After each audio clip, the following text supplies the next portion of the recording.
Hi hello ನಮಸ್ಕಾರ ಎಲ್ರಿಗೂ. ನಾನು ನಿಮ್ಮ ಅಶ್ವಿನಿ ಮಾತಾಡ್ತಾ ಇದ್ದೀನಿ. ಎಲ್ಲರೂ ಹೇಗಿದ್ದೀರಾ? ಒಪ್ಪಿ ಅಲ್ಲೆಲ್ಲ ಚೆನ್ನಾಗಿದ್ದೀರಾ ಅಂತ ಅನ್ಕೊತೀನಿ. ನನ್ನ ನ್ಯೂ ವೀಡಿಯೋಗೆ ಎಲ್ರಿಗೂ ವೆಲ್ಕಮ್ ಮಾಡ್ತಾ, ಇವತ್ತಿನ ದಿನ ನಾನು ಕೈಮಾ ಉಂಡೆ ಹೇಗೆ ಮಾಡೋದು ಅನ್ನೋದನ್ನು ಹೊಸ ರೆಸಿಪಿ ನಾನು ಹೇಗೆ ಮಾಡ್ತೀನಿ ಅನ್ನೋದನ್ನು ತೋರಿಸ್ಕೊಡ್ತಾ ಇದ್ದೀನಿ. ಫಸ್ಟ್ ಆಫ್ ಆಲ್ ಏನೇನು ಬೇಕು ಅನ್ನೋದನ್ನು ನೋಡ್ಕೊಳ್ಳೋಣ. ಸ್ವಲ್ಪ ಹುರುಗಡ್ಲೆ, 4 ಹಸಿರು ಮೆಣಸಿನಕಾಯಿ ತೊಗೊಂಡಿದ್ದೀನಿ, ಹಾಗೆ ಸ್ವಲ್ಪ ಕಾಳು ಮೆಣಸು ಮತ್ತು ಪುದೀನ ಸೊಪ್ಪು, ಹಾಗೆಯೇ ಕೊತ್ತಂಬರಿ ಸೊಪ್ಪನ್ನು ತೊಗೊಂಡಿದ್ದೀನಿ. ಇದು ಫಸ್ಟು ನಾನು ನೀರು ಹಾಕ್ತೇನೆ ರುಬ್ಕೊಳ್ಳೋ ಅಂಥದ್ದು. ಇದು ಸ್ವಲ್ಪ ಕೈಮಾಗೆ ತೆಳ್ಳಗಿದ್ರೇ ಆಗಲ್ಲ, ಸ್ವಲ್ಪ ಗಟ್ಟಿ ಇರಬೇಕು ಕಲಸೋದಕ್ಕೆ. ಮೊದಲಿಗೆ ನಾನು ಇಲ್ಲೊಂದು ಜಾರ್ನ ತೊಗೊಂಡಿದ್ದೀನಿ. ಇದಕ್ಕೆ ಫಸ್ಟ್ ಹುರುಗಡ್ಲೆ ಹಾಕ್ಕೊತಾ ಇದ್ದೀನಿ. ನೆಕ್ಸ್ಟು ಹಸಿರು ಮೆಣಸಿನ್ಕಾಯಿ, ಕಾಳು ಮೆಣಸು, ಪುದೀನ ಸೊಪ್ಪು, ಕೊತ್ತಂಬರಿ ಸೊಪ್ಪು, ಹಾಗೆ ಸ್ವಲ್ಪ ಉಪ್ಪನ್ನು ಹಾಕ್ಕೊತಾ ಇದ್ದೀನಿ ಇಲ್ಲಿ ನಾನು. ಹಾಗೆಯೇ 1-2 ಈರುಳ್ಳಿಯನ್ನು ಸಣ್ಣದಾಗಿ ಹೆಚ್ಚಿರೋದು ಹಾಕ್ಕೋತಾ ಇದ್ದೀನಿ. ಇದನ್ನು ನೀರು ಹಾಕೊಳ್ದೆ ಈ ರೀತಿ ಪೇಸ್ಟ್ ಮಾಡ್ಕೊಬೇಕು. ನೆಕ್ಸ್ಟ್ ಅದೇ ಜಾರ್ಗೆ ಕಾಯಿ ತುರಿಯನ್ನು ಹಾಕ್ಕೊತಾ ಇದ್ದೀನಿ. ಹಾಗೆಯೇ ಖಾರದ ಪುಡಿ, ಖಾರದ ಪುಡಿ, ಧನಿಯಾ ಪುಡಿ, ಗರಂ ಮಸಾಲ ಪುಡಿ, ಸ್ವಲ್ಪ ಚಿಟಿಕೆ ಅರಿಶಿನ, ಹಾಗೆ ಶುಂಠಿ, ಬೆಳ್ಳುಳ್ಳಿ, ಗಸಗಸೆ, ಈರುಳ್ಳಿ ಹೆಚ್ಚಿರುವಂಥದ್ದು, ಚಕ್ಕೆ, ಲವಂಗ 3, ಹಾಗೆ 2 ಏಲಕ್ಕಿ, ಇಷ್ಟನ್ನು ಹಾಕೊಂಡು ರುಬ್ಕೊಂಡಿದ್ದೀನಿ. ನೆಕ್ಸ್ಟ್ ಒಂದು ಪಾತ್ರೆಯನ್ನು ತೊಗೊತಾ ಇದ್ದೀನಿ. ಆ ಪಾತ್ರೆಗೆ ನಾನು ಮೊದಲೇ ಮಿಕ್ಸಿನಲ್ಲಿ ಸಣ್ಣ ಪೀಸ್ ಮಾಡಿಬಿಟ್ಟು ಅದನ್ನು ಮಿಕ್ಸಿನಲ್ಲಿ ರುಬ್ಬಿಟ್ಕೊಂಡಿರೋ ಮಟನ್ ಇದನ್ನು ನಾನೀಗ ಪಾತ್ರೆಗೆ ಹಾಕ್ಕೊತಾ ಇದ್ದೀನಿ. ಫಸ್ಟು ಪೇಸ್ಟ್ ಮಾಡ್ಕೊಂಡಲ್ಲ ಹಸಿರು ಪೇಸ್ಟು, ಅದನ್ನು ನಾನಿಲ್ಲಿ ಹಾಕ್ಕೊತಾ ಇದ್ದೀನಿ ಇದಕ್ಕೆ. ನೆಕ್ಸ್ಟು ಸೆಕೆಂಡ್ ಪೇಸ್ಟ್ ಮಾಡ್ಕೊಂಡಲ್ಲ ಖಾರದ ಪುಡಿಯಲ್ಲಿ ಹಾಕಿ ಅದನ್ನು ನಾನಿಲ್ಲಿ ಹಾಕ್ಕೊತಾ ಇದ್ದೀನಿ. 3 ಕೂಡ ಹಾಕ್ಬಿಟ್ಟು ಚೆನ್ನಾಗಿ ಮಿಕ್ಸ್ ಮಾಡ್ಕೊಳ್ಬೇಕು. ಎಲ್ಲನೂ ಕೂಡ ಹೊಂದ್ಕೊಳ್ಳೋ ರೀತಿ ಮಿಕ್ಸ್ ಮಾಡ್ಕೊತಾ ಇದ್ದೀನಿ. ನಾನಿಲ್ಲಿ ಕಲಿಸ್ಕೊತಾ ಇದ್ದೀನಿ. ಆಮೇಲೆ ಎಲ್ಲನೂ ಕೂಡ ಒಂದೊಂದಾಗಿ ಉಂಡೆನ ನಾನಿಲ್ಲಿ ಮಾಡ್ಕೊತಾ ಇದ್ದೀನಿ. ಮಸಾಲೆ ಎಲ್ಲ ಪೂರ್ತಿ ಮಟನ್ಗೆ ಹೊಂದ್ಕೊಳ್ಳೋ ರೀತಿಯಲ್ಲಿ ನಾವಿಲ್ಲಿ ಕಲಿಸ್ಕೊಬೇಕು. ಆಮೇಲೆ ಒಡೆದೇ ಇರೋ ಥರ ನಾವಿಲ್ಲಿ ಕಲಿಸ್ಕೊಬೇಕಾಗುತ್ತೆ.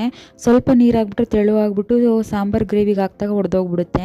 ನೀಟಾಗಿ ಕಲಿಸ್ಕೊಳ್ಬೇಕು ಅಳತೆ ನೋಡಿಕೊಂಡು.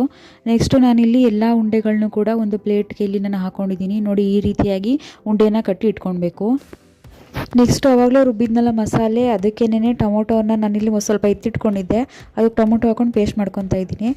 ಈಗ ಒಂದು ಗ್ಯಾಸ್ ಮೇಲೆ ಒಂದು ಪಾತ್ರೆಯನ್ನು ಇಟ್ಕೊಂಡು ಆ ಪಾತ್ರೆಗೆ ನಾನಿಲ್ಲಿ ಆಯಿಲನ್ನು ಹಾಕ್ಕೊತಾ ಇದ್ದೀನಿ. ಒಂದು 5-6 ಟೇಬಲ್ ಸ್ಪೂನಷ್ಟು ಆಯಿಲನ್ನ ನಾನಿಲ್ಲಿ ಹಾಕ್ಕೊತಾ ಇದ್ದೀನಿ. ನೆಕ್ಸ್ಟ್ ಅದಕ್ಕೇನೆ ಸಣ್ಣಗೆ ಹೆಚ್ಚಿರುವಂತಹ ಈರುಳ್ಳಿಯನ್ನು ನಾನಿಲ್ಲಿ ಹಾಕ್ಕೊತಾ ಇದ್ದೀನಿ. ಈರುಳ್ಳಿಯನ್ನು ಹಾಗೇನೆ ಎಣ್ಣೆನಲ್ಲೇ ಫ್ರೈ ಮಾಡ್ಕೊಬೇಕು. ಸ್ವಲ್ಪ ಬ್ರೌನ್ ಕಲರ್ ಆಗೋವರೆಗೂ ಸ್ವಲ್ಪ ಅಲ್ಲೇ ಉರಿಬೇಕು ಈರುಳ್ಳಿಯನ್ನು. ನೆಕ್ಸ್ಟ್ ಅದಕ್ಕೆ ನಾನಿಲ್ಲಿ ಆವಾಗಲೇ ರುಬ್ಬಿಟ್ಕೊಂಡಿದ್ದಂತಹ ಮಸಾಲೆ ಇತ್ತಲ್ಲ, ಅದನ್ನು ನಾನಿಲ್ಲಿ ಹಾಕ್ಕೊತಾ ಇದ್ದೀನಿ. ಪೂರ್ತಿಯಾಗಿ ಹಾಕೋಬೇಕು. ಅದನ್ನು ಚೆನ್ನಾಗಿ ಎಣ್ಣೆನಲ್ಲೇ ಬಾಡಿಸ್ಕೊಳ್ಬೇಕು ಆ ಖಾರ ಮಸಾಲೆಯನ್ನು.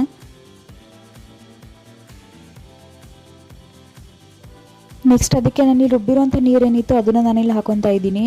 ಹಾಕ್ಕೊಂಡು ಅದನ್ನು ಕೂಡ ಚೆನ್ನಾಗಿ ಮಿಕ್ಸ್ ಮಾಡ್ಕೊಬೇಕು. ನೆಕ್ಸ್ಟು ನಾನು ಇದಕ್ಕೆ ಮನೇಲಿ ಮಾಡಿರೋಂಥ ಮಟನ್ ಸಾಂಬಾರು ಪೌಡರ್ 1 ಸ್ಪೂನನ್ನು ಹಾಕೋತಾ ಇದ್ದೀನಿ.